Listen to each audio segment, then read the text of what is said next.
chẳng nhung nâng add effect nâng lơ một mà dướng nhung chạy add chạy máu ok ta dướng mà đầm bày một dướngវាកាន់តែ smooth ជាងមុនចឹងណាសាកុំដល់គ្នាមកកាន់វីដេអូថ្មីមួយទៀតបាទខ្ញុំបញ្ញាអូខេទាំងអស់គ្នាអញ្ចឹងថ្ងៃនេះខ្ញុំមានវីដេអូ tip ថ្មីមួយទៀតពាក់ព័ន្ធជាមួយនឹងចំណេះដឹងនៅក្នុង Photoshop ដែលថ្ងៃនេះគឺខ្ញុំចង់លើកជាមួយនឹង tool មួយដែលមានឈ្មោះថា Action ខ្ញុំគិតថាវាមានសារៈសំខាន់នៅក្នុងការធ្វើការងាររបស់យើងវាជួយសម្រួលការងារឲ្យយើងបានលឿនជាងមុនទាំងអស់គ្នាអញ្ចឹង action ហ្នឹងវាគឺជាអីគេអានេះបើតាមខ្ញុំគិតថាវាគឺជារូបមន្តមួយដែលយើងអាចធ្វើវាច្រំដែលបាននៅពេលដែលយើងចង់ឲ្យការងារហ្នឹងវា process ទៅ the same ជាមួយនឹងការងារយើងពីមុនមកគឺយើងអាចធ្វើវានៅក្នុង action នឹងបានអូខេវាមិនថាជាការកែ color grading ការ add logo ឬក៏ watermark អីគឺយើងអាចធ្វើនៅក្នុងនឹងបានទាំងអស់គ្នាវីដេអូនេះខ្ញុំនឹងបែងចែកវាជាផ្នែកទី1គឺការរបៀបបង្កើតជាមួយនឹង action ហើយនឹងទី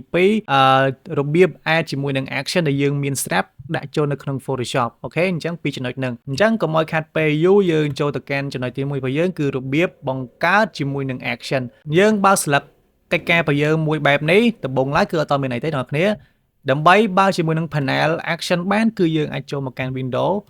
ហើយយកពាក្យថា action ឬក៏ shortcut របស់វា L F9 អូខេអញ្ចឹងជាធម្មតាតែយើងចង់បើក panel អីមួយគឺយើងតែងតែចូលទៅកាន់ window ហ្នឹងហើយអ្នកនរគ្នា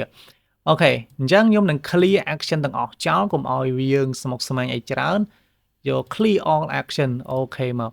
អូខេអញ្ចឹងដើម្បីបង្កើតជាមួយនឹង action ថ្មីបានគឺទាំងអស់គ្នាអាចចូលមកកាន់សញ្ញាបូកកន្លែងនេះ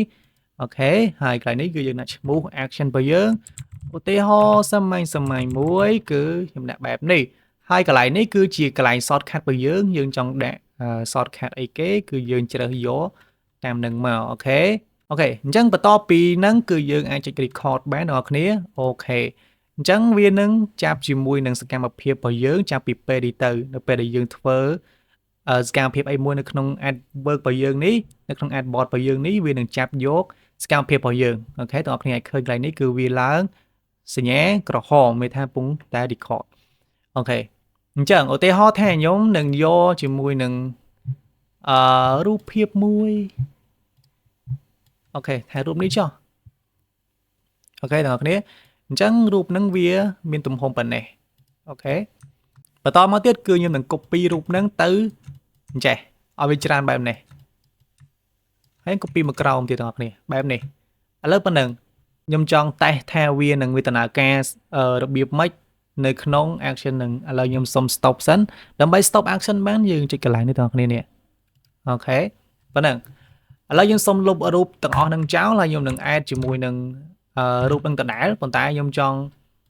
សាកមើលថាវាដំណើរការដូចដែលយើងធ្វើមុននឹងដែរឬក៏អត់អូខេដើម្បីប្រើវាបានគឺយើងចុចលើ layer របស់យើងហ្នឹងហើយយើងចុចកន្លែង action របស់យើងមក photo ហ្នឹងហើយយើងចុច play បែបនេះស្អីបងប្អូនអញ្ចឹងអាសកម្មភាពដែលយើងធ្វើមុនហ្នឹងគឺវាដំណើរការរបៀបហ្នឹងគឺវាចាប់យកអាសកម្មភាពដែលយើងបានចងវាទុកហ្នឹងធ្វើជារូបមន្តមួយដើម្បីធ្វើទៅកាន់រូបយើងក្រោយទៀតបានអូខេអញ្ចឹងមិនខ្ញុំថាវាជំនួយការងារយើងលឿនជាងមុនហ្នឹងអូខេអានេះគ្រាន់ជាឧទាហរណ៍សាមញ្ញមួយដើម្បីឲ្យបងប្អូនគ្នាយល់ទេអញ្ចឹងវាមានអីចឹងលើហ្នឹងទៀតដែលយើងអាចចងវានៅក្នុងហ្នឹងបានណាដូចជាការដាក់ smooth ដាក់អី sharp 10 ដាក់ glow ដាក់អីចឹងបងប្អូនគ្នាឬក៏អីមួយទៀតដែលសំខាន់គឺ watermark អូខេអញ្ចឹងអាហ្នឹងគឺជារបៀបបង្កើតហើយនឹងហ្នឹងហើយរបៀបបង្កើតជាមួយនឹងរបៀបប្រើប្រាស់ជាមួយនឹង action អូខេអញ្ចឹងចូលទៅដល់មួយចំណុចទៀតយើងនឹងរៀនអំពីការដាក់ជាមួយនឹង action ដែលយើងមានស្រាប់ហើយឥឡូវខ្ញុំសុំ clear action ទាំងអស់នឹងចោលសិនអូខេអញ្ចឹងដើម្បីអាចជាមួយនឹង action ដែលយើងមានហើយទាំងអស់គ្នាអាចចូលមកកាន់កន្លែង tray នេះទាំង tray ប្រមាណទេហើយទាំងអស់គ្នាអាចចូលមកកាន់ load action អូខេហើយបន្តមកទៀតគឺទាំងអស់គ្នាអាចចូលមកកាន់ location ដែលទាំងអស់គ្នាផ្ទុក file ដែលយើងចងនឹងរួចមកឬក៏ download ពី internet ឬក៏មកពី net ក៏បានដែរទាំងអស់គ្នាអាចរកបានអូខេអញ្ចឹងបើសិនជាទាំងអស់គ្នាចង់បាន action ដែលខ្ញុំមាននេះទាំងអស់គ្នាក៏អាចចូលទៅកាន់ Telegram channel របស់ខ្ញុំបានដែរនៅក្នុង link ខាងក្រោម comment ឬក៏ខាងលើ caption អូខេ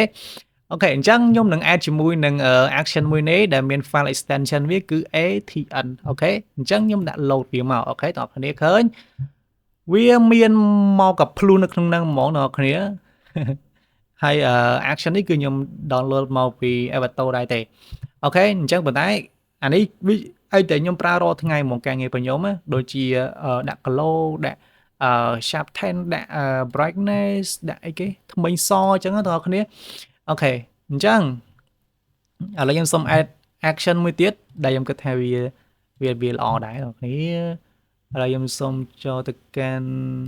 អូខេអញ្ចឹងខ្ញុំបាន add action 2ហើយបងប្អូនគ្នាអាចឃើញអានេះមួយហើយនិងអានេះមួយមិញរបៀបដែលយើងប្រើគឺយើងអាចចេះហើយឥឡូវយើងសូមឧទាហរណ៍មួយដើម្បីឲ្យបងប្អូនគ្នាអាចឃើញជាមួយនឹង action នឹងអូខេឥឡូវខ្ញុំនឹង add យករូបភាពរបស់ខ្ញុំមួយ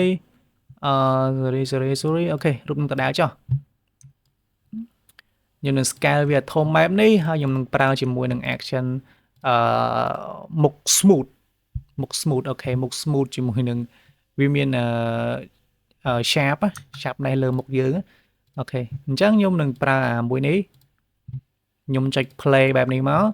អូខេប៉ុណ្ណឹង stop ហើយយើងប្រើ brush ដើម្បី add ជាមួយនឹង action នឹងនៅលើមុខរបស់យើងប្រើ brush ហើយយើងយកពណ៌សនឹងវាសូហើយខ្មៅនឹងវា high black high white សូនឹងទៅអូខេអញ្ចឹងខ្ញុំនឹង add color effect ហ្នឹងនៅលើមុខរបស់យើងខ្ញុំចុច add ចេញមកអូខេបងប្អូនគ្នាឃើញវាដិតពេកអញ្ចឹងយើងបន្ថយ opacity វាបន្តិចមកអូខេហើយយើងនឹងគូ glow ហ្នឹងនៅក្នុង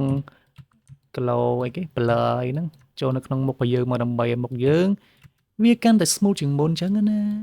អូខេតោះនេះឲ្យឃើញគឺវា work ល្អខ្លាំងមែនតើហើយបងប្អូនគ្នាបើសិនជាយើងអង្គុយចងអង្គុយកែវាមួយអាហ្នឹងវាយូរតែបើសិនជាយើងអង្គុយយើងចងវាបែបនេះគឺវាស្រួលខ្លាំងមែនតើអ្នកគ្នាអាចគូតាមចិត្តចង់ទាំងអស់គ្នាអញ្ចឹងទៅហើយបើថាខ្លាំងពេកឬក៏មិនហ្នឹងយើងអាចបន្ថយ opacity វាប៉ុណ្ណេះមកនេះអូខេហើយយើងដាក់តែ effect យើងមួយទៀតដល់ទាំងអស់គ្នានេះមួយលើនេះខ្ញុំដាក់ជាមួយនឹងអីគេនេះកន្លែងsharp 10ណានេះ sharp 10នេះខ្ញុំจะ play នឹងមួយទៀតមកអ្នកគ្នាឲ្យឃើញស្រាំខ្លាំងមែនតើអ្នកនរគ្នាអញ្ចឹងយើងអាចបន្ថយជាមួយនឹង sharp នឹងកុំឲ្យវាខ្លាំងពេកដាក់មកល្មមដែលយើងគិតថាវាស្អាតទៅអូខេបាត់ទៅហើយអូខេអញ្ចឹង